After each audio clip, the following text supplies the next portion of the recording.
오늘 주시는 하나님의 말씀 창세기 13장 1절에서 13절까지 교독하시겠습니다.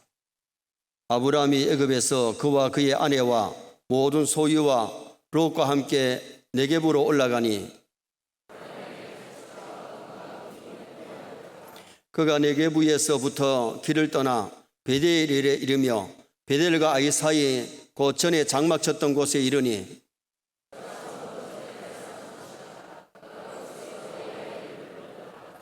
아브라함의 일행 롯도 양과 소와 장막이 있으므로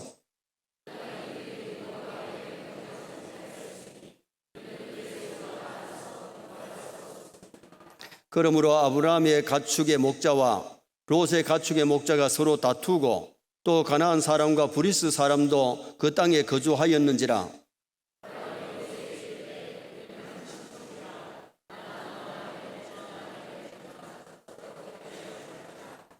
네 앞에 온 땅이 있지 아니하냐? 나를 떠나가라. 내가 자하면 나는 우하고 내가 우하면 나는 자하리라.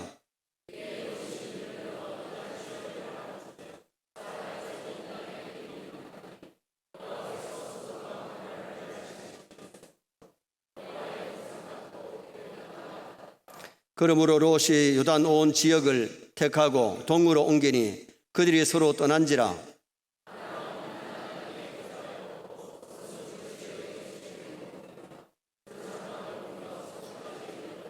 같이 봅니다. 소돔 사람은 여호와 앞에 악하며 큰 죄인이었더라. 아멘. 한번 따라 하시겠습니다. 롯이 요단 온 들을 택하고 요단 온 들 그냥 지나가면 잘 모르겠죠. 요단의 온 들을 택했다. 오늘 본문은 아브라함과 조카 롯이 서로 분가하게 되는데 여기서 싹수 있는 아브라함과 싹수가 없는 조카 롯을 볼 수 있습니다. 신앙인은 싹수가 없으면 안 되고 싹수가 있어야 될 줄 믿습니다. 그래서 오늘은 싹수 있는 사람이란 제목으로 아브라함과 조카 롯에서 주는 교훈을 상고하면서 은혜를 나누고자 합니다. 싹수 있는 사람을 가리켜서 예의 바른 사람, 또 인격자라고 말을 합니다. 싹수 없는 사람을 가리켜서 싸가지가 없다, 예의가 없다 그러지요. 아브라함이 하란을 떠날 때에 조카 롯도 함께 떠납니다. 가나안에 갔다가 애굽에 갔다가 다시 가나안 땅으로 와서 살게 되는데 소떼가 늘어나고 양떼가 늘어나고 그러다 보니까 일하는 목자들이 많다 보니까 아브라함의 목자와 롯의 목자들이 서로 다투기를 시작합니다. 싸움이 일어납니다. 어느 날 아브라함이 조카 롯을 불러가지고 조카, 너하고 나하고는 친척인데 이렇게 서로 싸워서 되겠냐? 이제 우리 서로 좀 분가하자. 네가 우하면 나는 자하고 네가 자하면 내가 우하리라. 그랬으면 조카 롯이 예의가 있는 사람이면 삼촌이 먼저 선택했어요. 삼촌이 우하면 내가 자하고 삼촌이 자하면 내가 우하겠습니다. 이래야 될 텐데 한마디 그런 말이 없이 요단 들을 보니까 물도 흔하고 양떼치기도 좋고 살기 좋은 곳이거든요. 그러니까 그곳을 택해서 이사를 갑니다. 한번 양보도 없이 물이 넉넉한 살기 좋은 그 요단을 택해서 갔는데 아브라함은 가나안 땅에 살게 되지만은 싹수 있는 아브라함은 하나님이 복을 주시고 싹수 없는 롯은 우선이 가기는 살기는 좋았지만은 결과가 어떻게 되느냐? 소돔 고모라 성이 불탈 때에 겨우 생명만 구하고 그 수많은 우양이 다 불타고 부인마저도 소금 기둥이 되어버리고 말았던 겁니다. 그런데 싹수 있는 아브라함에게 하나님께서 뭐라 그럽니까? 하나님께서 14절에 보면 너는 눈을 들어 너 있는 곳 북쪽과 동쪽, 동쪽과 서쪽을 보라. 동서남북을 보라는 겁니다. 그리고 15절에 보면 보이는 땅을 내가 너와 네 자손에게 주리니 영원히 이르리라. 그리고 16절에 가면 네 자손이 땅에 티끌같이 되리니 하나님은 살 수 있는 아브라함에게 복을 주셨고 그리고 아브라함을 보고 나의 벗 아브라함아 그러잖아요. 나의 친구라 그러잖아요. 그런데 싹수 없는 롯을 보고는 하나님이 친구라 소리 안 하십니다. 오늘 우리가 이 본문에서 무엇을 느껴야 되느냐 하면, 이 세상 살아갈 때 우리는 싹수 없는 사람이 되지 말고 싹수 있는 사람으로 살아가야 될 것을 보여주는 메시지입니다. 그러면 우리 신앙인들이 싹수 있는 삶을 살아야 되는데, 싹수 있는 사람이 되려면 어떻게 해야 되느냐? 첫째는 은혜를 잊지 말아야 싹수 있는 사람이 됩니다. 뭘 잊지 말아야? 은혜를 잊지 말아야. 자, 1절 말씀 우리 다 같이 한번 읽으시겠습니다. 1절 봅니다. 아브라함이 애굽에서 그와 그의 아내와 모든 소유와 롯과 함께 네겝으로 올라가니, 롯은 아버지를 일찍 여의고 큰아버지 아브라함 밑에서 그 그늘에서 자랐습니다. 하란을 떠날 때에, 갈대아 우르를 떠날 때에 따라갔고, 하란을 떠날 때에 따라갔고, 그리고 가나안 땅에, 애굽에, 그리고는 또 가나안 땅에 왔을 때에 삼촌을 따라와요. 삼촌이 자기를 돌봐주고, 삼촌이 이때까지 함께 했으면 삼촌의 은혜를 알아야 돼요. 고마움을 알아야 돼요. 그런데 삼촌의 은혜를 모르니까 자기 욕심 따라서 가나안 땅을, 소돔 쪽을 택하지요. 우선권을 삼촌에게 주는 것이 아니라 자기에게 먼저 두었지요. 그러나 아브라함은 조카 롯을 사랑하다 보니까 모든 것을 다 우선권을 주고 양보를 해요. 서양 격언에 보면 은혜는 바위에 새기고 원수는 물에 새기라는 말이 있습니다. 은혜를 바위에 새기라는 것은 은혜를 오래오래 기억하고 은혜를 보답하려고 노력하라는 것이고, 원수를 물에 새기라는 것은 원수는 잊어버리라는 겁니다. 제가 아는 어느 목사님이 아들 둘, 딸 둘을 키웠는데, 아들 하나, 딸 둘은 낳아서 기른 자식이고, 한 아들은 데리고 와서 그 아이를 키운 거예요. 그런데 그 목사님과 사모님이 하는 얘기가 뭐냐면, 데리고 와서 키운 아들이 제일 부모에게 잘하고 효도한다는 거예요. 이론적으로 보면 낳아가지고 길러준 자식이 더 고맙게 여기고 더 잘해야 되는데, 데리고 와서 키운 아들이 오히려 더 효도하고 더 잘한다는 거예요. 왜? 어떻게 보면 낳아주신 부모는 자기를 버렸지만은 이렇게 길러주신 부모의 은혜가 고마우니까 부모에게 효도하는 것 아니겠어요? 은혜를 아는 것과 모르는 것이 차이가 있습니다. 여러분, 오늘 우리가 신앙생활 하면서도 하나님의 은혜를 저버리지 말고 하나님의 은혜를 깊이 생각하시기 바랍니다. 부모의 은혜를 깊이 생각하고 사람들이 고마움을 알면은 은혜를 보답하려고 노력하지만은, 은혜를 아무리 많이 입어도 은혜를 모르는 사람, 망각하는 사람은 잘할 수가 없는 겁니다.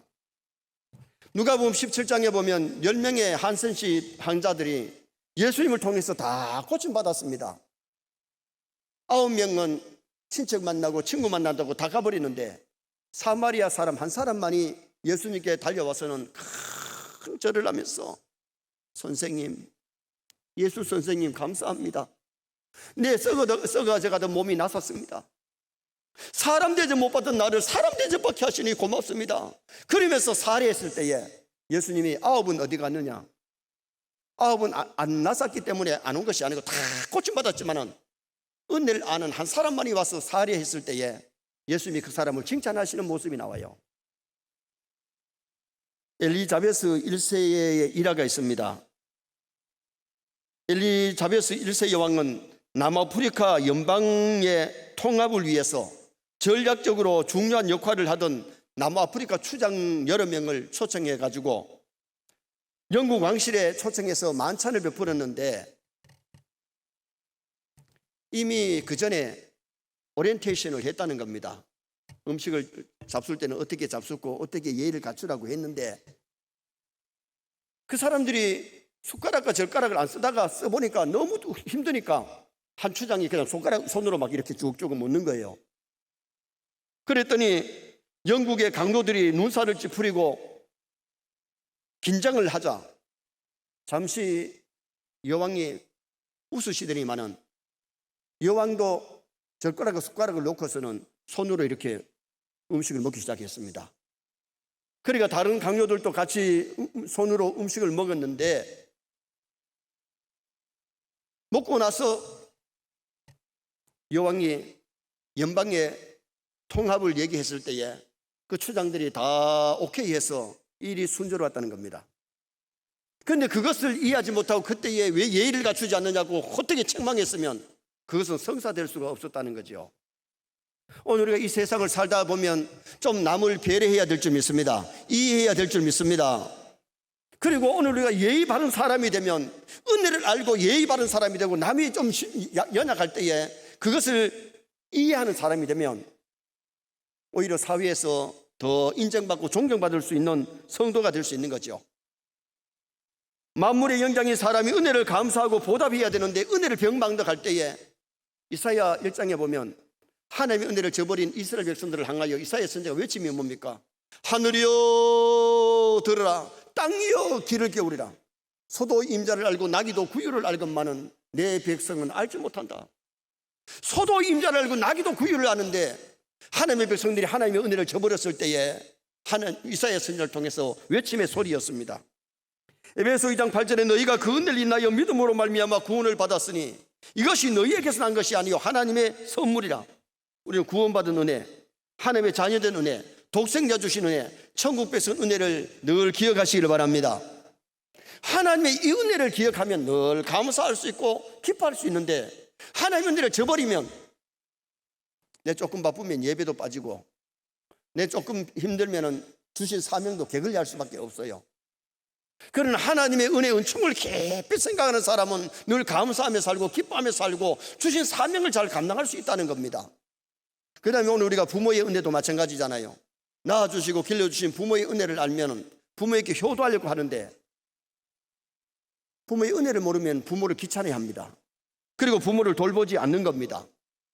요한복음 19장 26절에 보면 예수님께서 십자가에 달리셨을 때에 그 앞에서 울고 있는 마리아를 향하여 예수님이 하신 말씀이 뭐냐? 여자여 보소서 아들입니다.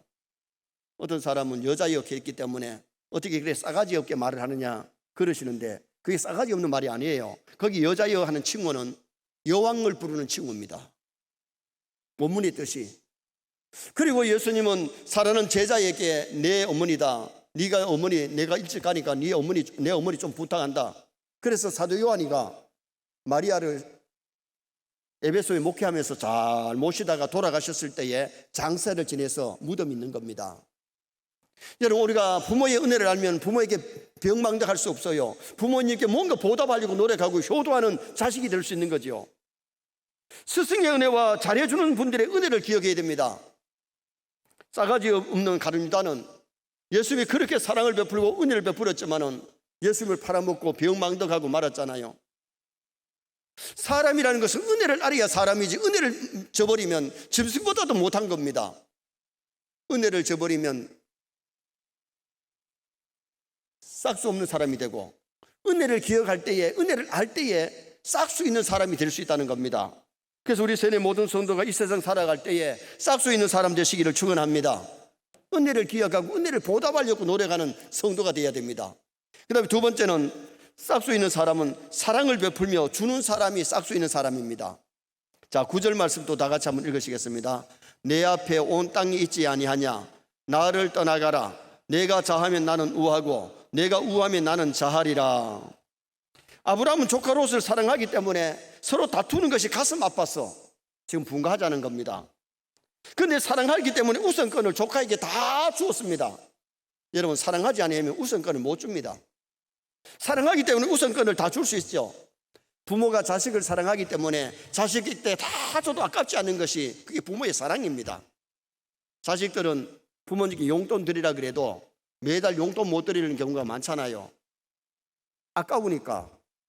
우리가 신앙생활 할 때에 중요한 것은 정말 부모를 사랑하시기를 바랍니다. 부모를 좋아하는 것이 아니라 부모를 정말 사랑해야 돼요. 우리 하나님을 좋아하는 것이 아니라 하나님을 사랑해야 돼요. 그리고 사람을 좋아하기보다가, 사람을 이용하기보다가 사람을 정말 사랑해야 그 사람에게 내가 뭔가 희생을 하고 봉사할 수 있거든요. 예를 들면 고양이가 쥐를 좋아하지 사랑하지 않습니다. 고양이는 쥐를 만나면 기쁩니다. 좋아하기 때문에, 잡아먹기 때문에. 안 보셨습니까? 그런데 쥐가 고양이를 왜 가지고 희생하는 것이 아무것도 없습니다. 사랑하지 않습니다. 사랑하면 잡아먹을 수 없습니다. 오늘날 많은 사람들이 자기 이익을 위해서 남을 좋아하지 정말 사랑하지를 않는다는 겁니다. 사랑하면 희생할 수 있는데 우리 예수님 보세요. 우리를 사랑하시니까 인간의 몸을 입고 이 땅에 오셔서 인류를 구원하시기 위해서 십자가에 살찌고 보배 피 다 쏟으시고 죽으셨다가 부활하시고 우리에게 기쁨이요 소망이요 우리의 생명 되신 줄 믿습니다. 사랑하면 희생이 따르는 겁니다. 아브라함이 조카 롯을 사랑하기 때문에 모든 것을 양보하고 우선권을 조카에게 줄 수 있었어요. 그러나 롯은 삼촌을 좋아하기만 했지 삼촌을 진짜 사랑하는 것은 아닙니다. 공화당 시대에 어느 전도사님이 데모를 하다가 감방에 갇혔어요. 감방 안에 가보니까 치약을 갖다가 몇 개나 놓고 쓰는 사람이 있는가 하면 치약이 없어서 못 쓰는 사람도 있더라는 거예요. 그리고 젊은 한 사람이 들어왔는데 서울에 취직을 하러 올라왔다가 돈이 다 떨어져서 그러니까 월담해 가지고 남의 집에 도둑질 하러 들어갔는데 주인이 자고 있으니까 그때는 연탄 가스를 쓰니까 연탄 가스를 이렇게 문 열어놓고 이 가스를 방 안으로 이렇게 들어가도록 붙여가지고 가스 채면 들어가서 도둑질 하려고 그렇게 붙이다가 자기가 가스 채버렸어. 그래서 그 사람이 잡혀가지고 감방에 들어왔다는 겁니다. 근데 그 사람이 감방에 들어왔는데 이 사람이 그 동상이 걸려가지고 발가락이 썩어 들어갔더라고요.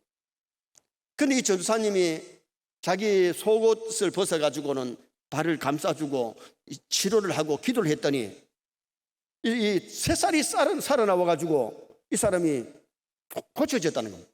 그러니까 감방 안에 있는 사람들이 야 기적이다 그러면서 그때부터는 전도사님의 기도를 받고 전도사님의 가르침을 받고 그래서 감방 안에서 뭘 하는 거 아니 그때 성경은 여기에 빨갛습니다.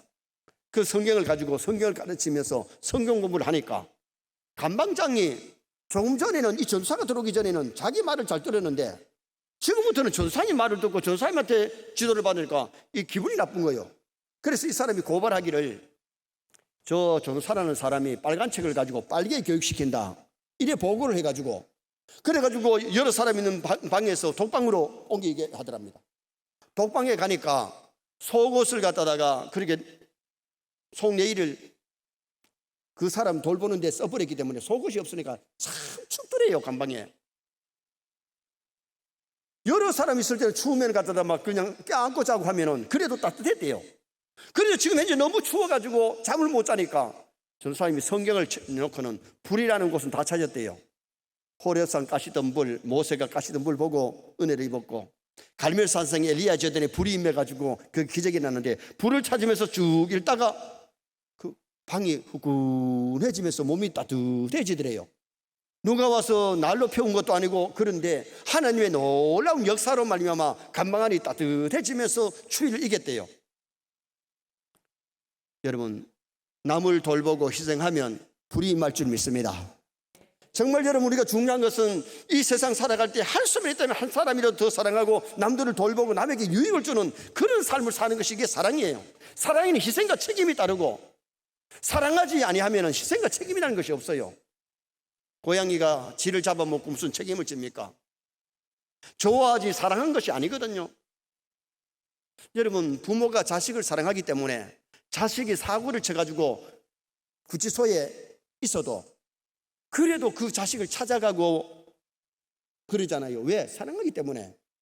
사랑하지 아니하면 거기 안 찾아갑니다. 오늘 우리가 신앙생활을 하면서 정말 사랑의 봉사자가 되어야 되는데 롯은 세상의 아름다움을 선택했고 아브라함은 믿음을 선택했습니다. 롯은 자기 욕심을 선택했고 아브라함은 사랑을 선택한 겁니다. 롯은 헌신을 선택했고 아브라함은 미래를 선택한 겁니다. 롯은 삼촌을 좋아했지만은 그러나 삼촌은 조카를 사랑했습니다. 우리 세뇌 성도들이 이 세상 살아갈 때에 가족이나 교우들이나 직장의 동료들이나 많은 사람을 사랑하며 베푸는 은혜가 있기를 주님의 이름으로 축원합니다. 사랑을 베풀고 주는 사람, 그런 삶이 바로 예의 바른 사람, 싹수 있는 사람입니다. 마지막 세 번째는 끝까지 좋은 사람으로 남는 것이 싹수 있는 사람입니다. 끝까지 좋은 사람. 자, 12절 말씀을 다 같이 한번 보시겠습니다.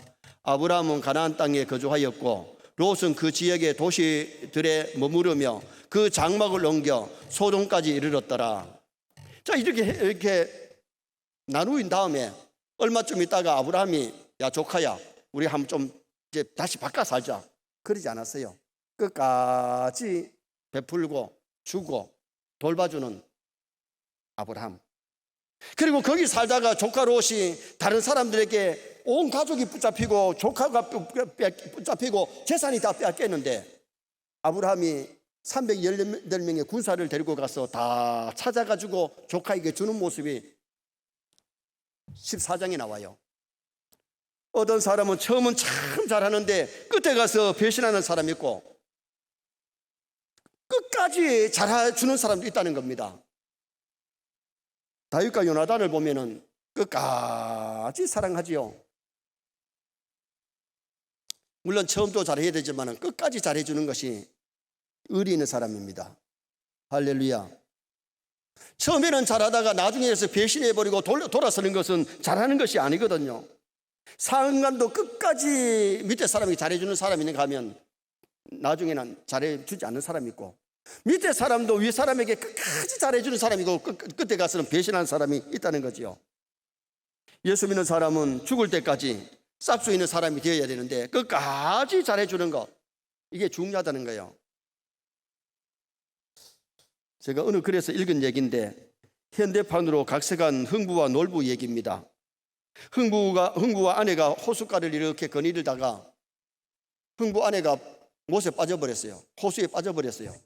그래 저기 호수에 빠지더니 나오질 않아요. 그래서 호숫가에서 울고 있는데 천사가 오더니만은 왜 우냐? 집사람이 호수에 빠졌습니다. 내가 건져줄까? 예, 건져주세요. 그래가지고 그 호수에 들어가더니만은 예쁜 아가씨를 안고 나와가지고 내 아내냐 물어요. 좀 생각하다가 아닙니다. 그래 다시 들어가더니만 이번에는 더 절세의 미인을 데리고 나와가지고 내 아내냐 그러니까 아닙니다. 그 다음에는 세 번째는 정말 못 먹어가지고 쭈글쭈글한 아내를 안고 오더니만은 네 아내냐? 예. 그래가지고 행복하게 잘 살아라 그러면서 주더래요. 그걸 지켜봤던 놀부가 집에 자고 있는 마누라를 깨워가지고 이 호숫가에 가가지고는 갖다가 호숫가에 집어 던져버렸습니다. 그래 놓고는 지금 현재 우는 척하고 있는데 천사가 또 나타났습니다. 왜 우냐? 마누라가 호수에 빠졌습니다. 건져줄까? 예, 건져주세요. 그랬더니 들어가자마자 예쁜 아가씨를 안고 나오는 것이 아니라 정말 마누라를 안고 나왔더래요. 안고는 이 마누라 만약하니 아니라 그랬대요. 그러니까 천사가 하는 소리가 그러면 나하고 내가 데리고 살게 아주 쓸만하네. 그래가지고 들어가 버리고 안 나와가지고 그때부터 놀부는 악한 놈이라고 소문이 나가지고 아무도 시집 오는 사람이 없어서 혼자 살았답니다. 이게 현대판 놀부 흥부 얘기입니다. 자, 이 얘기 속에 목적이 다릅니다. 흥부는 자기 마누라가 빠졌기 때문에 정말 마누라를 찾고 싶어서 천사에게 얘기한 거고 놀부는 지금 현재 예쁜 여자를 얻기 위해서 자기 마누라를 빠뜨린 것 아닙니까? 목적이 어디 있느냐? 오늘 이 세상 살아갈 때의 삶의 목적 하나님께 영광을 돌려야 됩니다. 이 세상 살아가면서 많은 사람에게 사랑을 베풀고 많은 사람에게 뭐 하면서 살아야 되느냐? 끝까지 아름다운 관계를 맺으려고 노력하는 그런 우리 신앙인이 되도록 노력을 하셔야 돼요. 박정희 대통령이 누구의 총에 갔습니까? 가까이 있는 김재구라고 하는 사람의 총에 맞아서 세상 떠납니다. 자식이 힘 있다고 해서 저 아버지한테 막 대들고 저 아버지를 구타를 하고 저 아버지를 매쳐놓고 야 아버지 이겼다, 아버지 이겼다 이러면 이게 진짜 이긴 겁니까? 잘한 겁니까? 싸가지 없는 놈이죠. 그는 성경에 보면 싹수 없는 사람, 권위에 도전한 사람 치고 잘된 사람 없습니다. 하나님 다 징계하셨습니다. 오늘 이 세상 살아갈 때에 질서를 지키고 권위에 순응하고 하기 싫어가지고 아멘도 안 하시죠. 여러분 오늘 우리가 권위에 도전하면 안 되고 하나님이 주신 질서를 우리가 잘 지키고 그 다음에 끝까지 잘 알리고 노력하는 것, 이것이 굉장히 중요하다는 겁니다. 모세는 일생을 하나님 앞과 이스라엘 민족 앞에 싹수 있는 사람으로 살았어요. 그래서 신명기 34장에 보면 비스가 산에서 하나님이 부름받아 가지고 갔는데 하나님이 그 시체를 사람들이 우상할까 봐 치워버렸어요. 그런데 이스라엘 백성들이 거기서 30일을 애국해요. 아까운 사람 떠났다, 좋은 지도자 떠났다. 그의 죽음 앞에 참 수많은 사람이 애도했어요. 여러분, 우리가 세상 떠난 다음에 참 좋은 분이었다, 훌륭한 사람이었다 그러면 얼마나 좋겠어요. 아이고 그 사람 잘 뒤졌다 그러면 우리가 잘못 산 것 아니겠어요. 가룟 유다가 죽은 다음에 같은 사도들마저도 뭐라 그러냐, 제 갈 길로 갔나이다, 제 갈 길로 갔나이다. 그의 죽음을 아무도 슬퍼하거나 애도하는 사람이 별로 없었어요. 목을 매가지고 자살했는데 이 몸이 막 온도박질 치니까 배가 나무 가지에 찔려가지고 창자가 흘러나오면 피투성이가 돼가지고 비참하게 개죽음을 죽은 사람이 가룟 유다예요. 죽은 다음에 그 영혼은 지옥 가고 말았어요. 그러면 아이고 불쌍해라, 아이고 불쌍해라, 아이고 아까운 사람, 이런 사람이 있어야 되는데 이런 사람이 없었다는 거예요. 제 갈 길로 갔나이다. 예수님 팔아먹고 사도직 팔아먹고 직분 팔아먹고 그리고 비참하게 죽고 말았거든요. 그래서 제비 뽑아가지고 마띠아를 얻었고, 마띠아 대신 하나님은 바울을 그 사도직에 세워주신 것을 보게 되지요. 제 갈 길로 갔다는 말은 지옥길, 자살길, 멸망의 길을 가버렸어요. 오늘 우리는 이 세상 살다가 마지막에 죽을 때도 잘 죽어야 되고요, 끝까지 가족들에게, 교우들에게, 직장의 동료들에게, 이웃들에게 잘하다가 갈 수 있는 성도 되면 얼마나 좋겠어요. 결론을 짓습니다. 싹수 있는 사람이 되자. 은혜를 잊지 말아야 싹수 있는 사람이 됩니다. 하나님의 은혜, 부모님의 은혜, 스승과 남들의 은혜, 사랑을 베풀어 주는데 끝까지 남들에게 사랑을 베풀고 끝까지 좋은 관계, 끝까지 우리는 좋은 사람이 되어야 되는데, 성경에 보면 싹수 있는 사람은 결과가 아름답습니다. 인정받고 살다가 끝까지 결과가 아름다워요. 그러나 싹수 없는 사람은 인정도 못 받을 뿐만 아니라 결과가 아름답지 않았어요. 우리는 정말 싹수 있는 사람이 되어서 하나님께 영광을 돌리고 모든 사람과의 좋은 관계 맺기를 주님의 이름으로 축원합니다.